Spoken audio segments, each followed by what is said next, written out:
Welcome back. This is video number 1.2, and in this talk I'm going to discuss how to solve problems abstractly. So here is an example. Let's say I want to calculate my body mass index. So it's a kind of indication of, well, are you overweight, underweight, that sort of thing, and the National Institutes of Health has defined this ratio, and it can tell you if you're underweight or normal weight or overweight and so forth. So how do you calculate the body mass index? Well, you take your weight in pounds and you divide it by your height in inches squared times 703. Now, why 703? Well, the original formula was done in metric, and so to convert from metric to the imperial system, the English system with inches and pounds, there's this conversion factor of 703. So anyway, let's see if I can calculate this for me. So I'm 6 foot tall, so that's 72 inches, and I weigh 173 pounds. So 173 divided by 72 squared times 703 turns out to be 23.5. So that's my body mass index. Now I want to assure you that even though I'm at the top of the normal weight range, of course that's just all pure muscle. Well, that's my weight and height today, but what if my weight changes? I have to recalculate this, and I've got it here as just a single calculation. Or what about calculating this for other people? And then their weight might change. If we do a single calculation for each person, and each time their weight changes, we're going to need a new program, a new computer program for every person, every weight. Well, that's the motivation for abstraction. What we'd like to do is have a single program that can take any person's weight and any person's height and come out with the body mass index that's for that person. So instead of doing it one-off, having a program precisely to calculate my weight, use my weight and my height today to calculate my body mass index today, it's better to have a sort of method for taking anyone's height and anyone's weight, and from those calculate the body mass index. So the idea is to abstract away from individuals towards a general algorithm that will work for everyone. So in computer science, the recommendation is that programmers use abstractions wherever suitable, wherever appropriate, in order to avoid duplication. And that's typically duplication of programming code. And this is known as the abstraction principle. So here's an example in computer science. Here's one description of a system. The W3C, that's the World Wide Web Consortium. The W3C document object model is a platform and language neutral interface that will allow programs and scripts to dynamically access and update the content, structure, and style of documents. Okay, so that's a verbal description of this document object model. There's another way to do it, and that might be to provide a drawing of the system, and here is in fact the drawing of the document object model at the top level, and we can see that there are elements that correspond to the various parts of the model. Now, which one of these do we think is at a higher level of abstraction? The verbal description or this logical view with the boxes and the arrows? Well, the logical view with the boxes and the arrows has a lot more detail in it, which is helpful if you need to know the details, but from our standpoint, it's at a lower level of abstraction. It's more concrete, more detailed. In this example, the verbal description is at a higher level of abstraction. In fact, there are different kinds of abstraction that we use in computer science.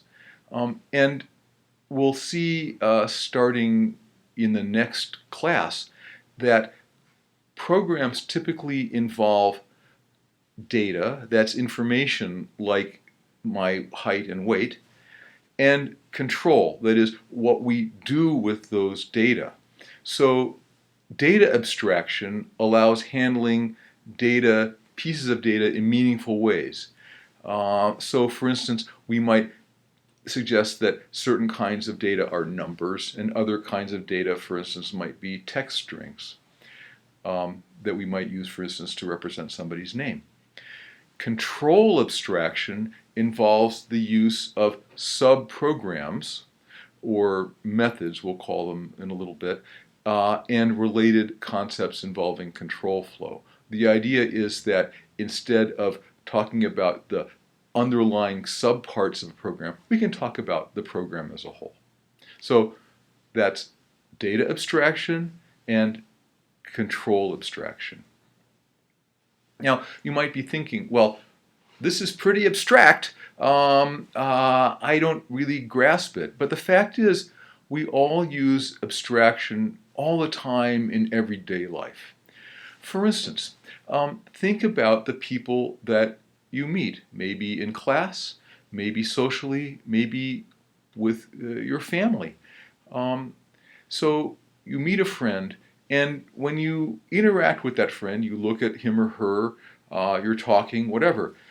You really are talking with the person as a whole, right? You're not interacting with their subparts. Like when you're talking with somebody, you're not thinking, oh, they have lungs, and they have legs, and they have a brain and a heart, and so forth. We're not interacting with the subparts, we're interacting with the system as a whole. In other words, we're abstracting up from the parts that make up a human being and toward the more abstract concept of a person. Now, it would probably be awfully complicated if every time we wanted to talk with a person, instead of being able to talk with the person as a whole, we had to interact with each of their subsystems. That would be difficult. You know what would be even more difficult? Instead of interacting with the person or even interacting with their subsystems, what if we had to interact with them on a molecular basis? In other words, we had to keep track of the billions of atoms that made up, billions of molecules that made up a person. Or even worse, atoms. What if we had to operate by keeping track of all the atoms that made up a person? You can understand why we might want to use abstraction. The same thing is true not just for people, but for things. Think about driving your car. So for instance, you step on the accelerator, and when you do so, you're expecting to move faster. You're not having to think about the fuel system, the air intake, the spark plugs, the pistons, the transmission, everything that happens when you push the accelerator. Rather, you're interacting with your car as a whole, and therefore you're abstracting away or extracting up to thinking about the automobile as a whole, not as a collection of parts like spark plugs and pistons.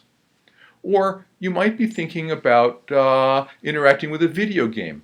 In that case, typically when we interact with a video game like Temple Run here, we are thinking about the objects as they're presented. In other words, a stone path, a tree root, maybe one of these scoring lozenges floating in the air, just like in real life. We don't actually have to deal with them as they actually are, which is, well, in our case here of a video game, a bunch of pixels on a screen. We abstract up away from the pixels and think about the objects they represent. So in general, whether it's video games or cars or people, we apply abstraction in everyday life, and we can apply that abstracting skill to the problems we are going to address in computer science.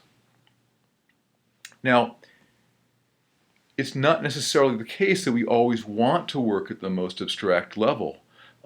And sometimes we want to decompose the overall item away from the abstraction and into its parts. For instance, if you're sick, your doctor probably wants to look at the subsystems. They'll listen to your lungs, they'll check your heart, they'll maybe do a blood test. They can't do such a hot job of diagnosis just by looking at you as a whole. The same thing would be true with your car. If there's something wrong with your car, it's not like you look at the car as a whole and say, oh, I guess that's what's wrong. Rather, you look at the subsystems that make it up, whether it's the fuel system or the electrical system or the air system and so forth. And this idea of decomposition is also important in computer science, and in our next class we'll start using the idea of decomposition to start solving problems. See you then.